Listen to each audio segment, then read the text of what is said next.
Hello everybody, I'm DSL25 and welcome to ZetaCraft. Wow, in the previous episode we built this tower we're standing on now, and we did that to cover up the smelter or the area for the lava farm, which is in this location, and it looks fantastic. We added this little bridge to go towards it, and we just spruced up this area, made it look a lot more lived in, and I think it looks fantastic. So yeah, this is what we built. And this whole build and adding all this detail really got me excited about adding some more builds, and we need to do that. But we have one big problem when it comes to building, and it's not a bad problem, it's just a time consuming problem, and it's copper. It is the oxidization of copper, and I end up placing copper all over this area, but the more I build, the less space I have to place copper. And that got me thinking, where can we make a space to place some copper? And the easy answer, well, why not in the bridge? And that's what I did. In a previous episode, I decorated this whole area, but I did leave this little entrance over here and I modified it so we can get in here. So currently we have some villagers in here, but I think what we need to do is mine this out. I already took that spot out, so let's quickly get to mining.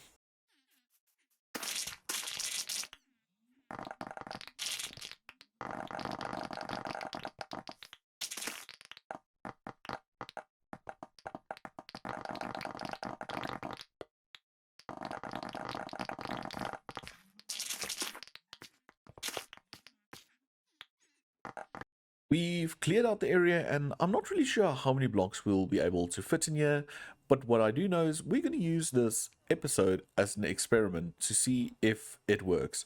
So I did bring some red terracotta because I couldn't be bothered to count every time. So I think what we should do is first see what will be the best layout. So one, two, three, four, and then there. So we can do that. It bothers me that it's uneven, so maybe we'll just make it like a feature type thing, and we'll just have the copper over there. I will find a space and move this in because I would like to make some access from one of the builds. But then what we could do is we can just do with another block, just go 1, 2, 3, 4, and a fifth block, and right about there. So now if we place 2 blocks of copper, we should have 1 and 1. How many blocks do we have in between? 1, 2, 3. Okay, so what we'll have to do is maybe move this one down one. So we'll have that marker in the ground and that marker in the roof. And that's where we know we place our copper. So yeah, let me quickly get all of those in. So we've got all these blocks in. So now what we can do is we can just go by and just place the copper blocks on these, and we'll know every time where to place them for the exact spacing. And it's not a lot, so it is a total of 1, 2, 3, 4, 5, 6, 7. So it's 14, 28 blocks per time, or at any given time, that we can oxidize. And I will expand this. This is just temporary while we're busy building, to see if we can make something, if we can make it work, if it will help us make the whole process a bit faster. And hopefully it does, because it's been a pain to oxidize copper. So yeah, let's head on down to the storage room. So I would also like to say thank you to Secret Moonshine, who sent me a tutorial video on a copper oxidization plant farm, and I will be looking into that in the near future, but for now a temporary fix is needed, and that's what we did. But you see, I've got a lot of problems, and the next one is, well, behind that door behind me. And if we go inside, it's the obvious shulker monster in the room. You see, we've kind of started running out of space, and I've just been piling things all over. And if we go behind the painting, there's even more stuff in here, and it's just slowly turning into a nightmare. And that is the build I want to work on today. I want to create a build, let's call it a facade, for a storage room. I might build a storage room this episode, I might not, all depends on time. But I think we need to build a space that we can use as a storage room and move it up to the bridge, because it's about time everything slowly makes its way to the bridge. But before we do that, we need a few blocks, which means we need to go to the shopping area. So let's go. And we're in the shopping area mainly for one specific block and or one specific item, and it's this shop, Honey. I hope I say that right. But we need some honeycomb, and I've been spending quite a lot of diamonds in here, and I do think other people as well. Yeah, so I might actually have a bee farm with a singular bee's nest just to lighten the burden of getting some of the beeswax, because with the oxidized copper, we also have a bunch of copper we don't want oxidized. Thus, we go through quite a lot of honeycomb. And not just that, the floor. I like using the beehives as floors as well, and that requires, again, honeycomb. So might do a little small passive farm, and if I need bulk orders, I'll always just come back and buy here. But for now, 1 diamond per 32, and let's just buy 2, let's just make it 4 stacks. And there we go. So we've got some more honeycomb, and that should be the last of the items required to build our storage room, because we didn't have any honeycomb for the floor blocks. So let's head on over to the base. So before we can start the time lapse, we need beehives, and we need a total of 18. So I'm just going to take all the random wood we have. Let's see if we can craft a few out of that. And let's take the birch, just turn those into that. And we need 18 beehives. That's 13. That's 15. 16. And we need more wood. Yeah, we need more. I did not know it's going to take that much wood, but anyway, we've got the woods fine, and let's just craft them all. So 21 beehives in total, and now we're ready for a time lapse. But let's first go check out the site. And the location I was thinking of for the storage room is mainly this area.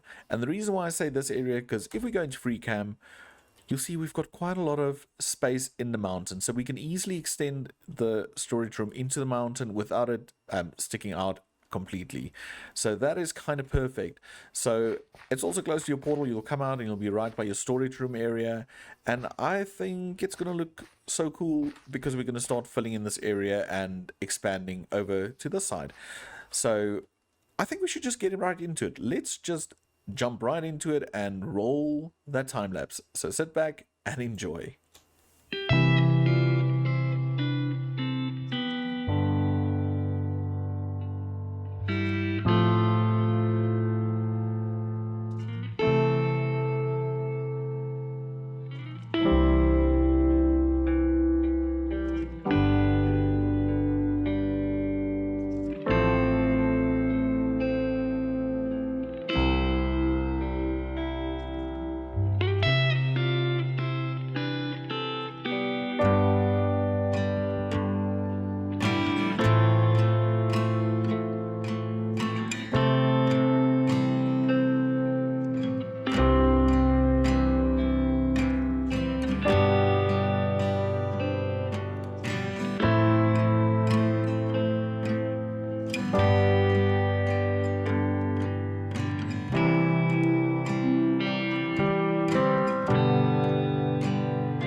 And there we have it, the storage room build finished. And I love it. I love it so much. I especially adore the roof that's a bit different. So it just adds another dimension to this whole build. And it looks quite nice. And the reason why I did two builds is because our wool farm, I switched it off. It's full. It filled up 9 chests and all the hoppers already, which is insane. So what I was thinking is maybe doing the wool storage in this little build over here, but then also use that so you can all either fly in, or you can just, oops, sorry, run up the stairs. And yeah, no interiors have been done yet.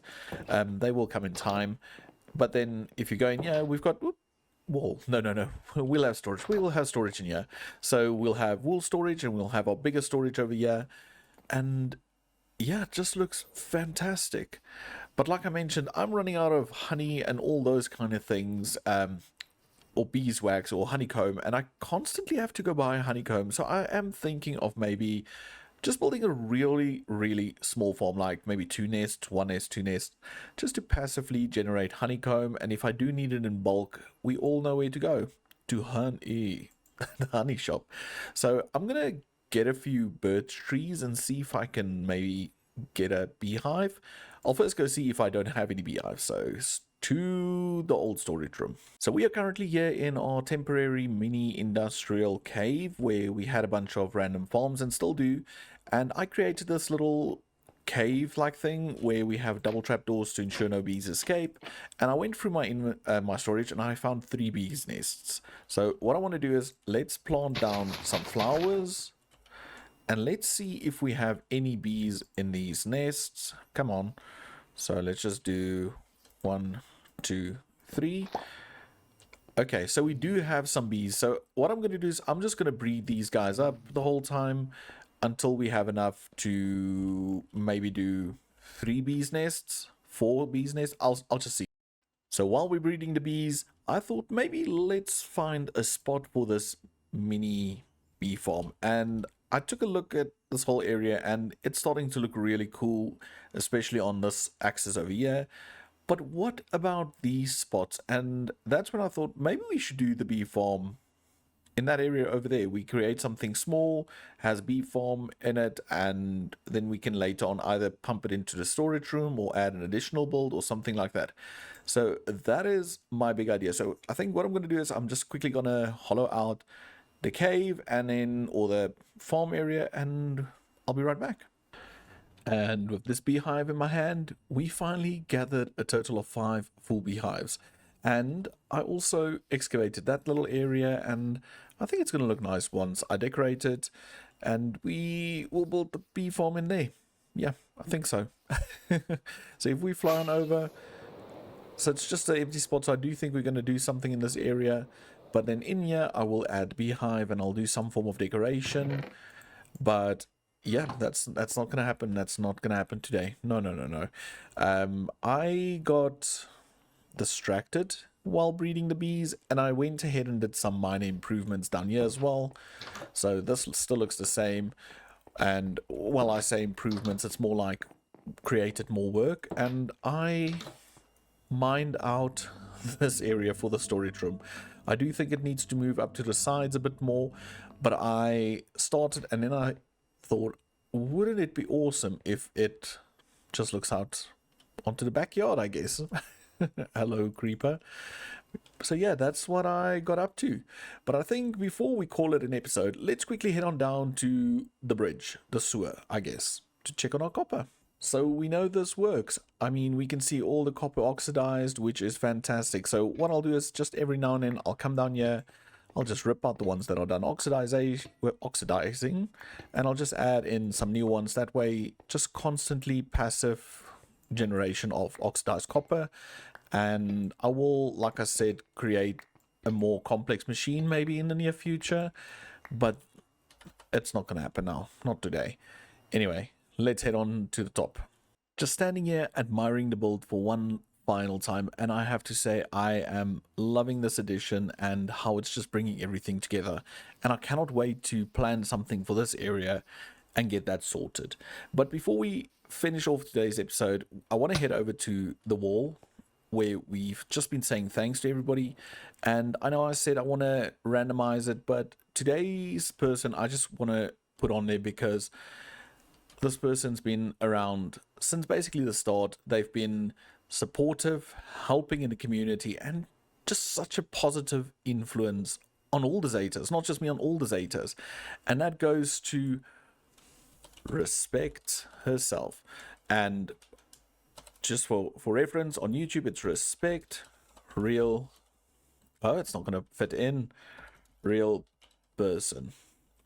So everybody, go check out Respect. She has a really, really nice list of YouTube friendly, family friendly YouTubers that she follows. So if you're looking for someone new to watch, just go check out her channel and just find someone on there. But again, Respect, we appreciate you over here, over on ZetaCraft. Thank you so much. But with that said, we need to cut this episode short now. It's done. I ran out of time, and it's been such a great experience. Thank you everybody for being here. Thank you for supporting me. Thank you for all the feedback and the comments on every single video. I really appreciate it. And go check out all the other Zetas. They are linked down below. And remember, like, subscribe, and I'll see you all in the next episode. Bye for now.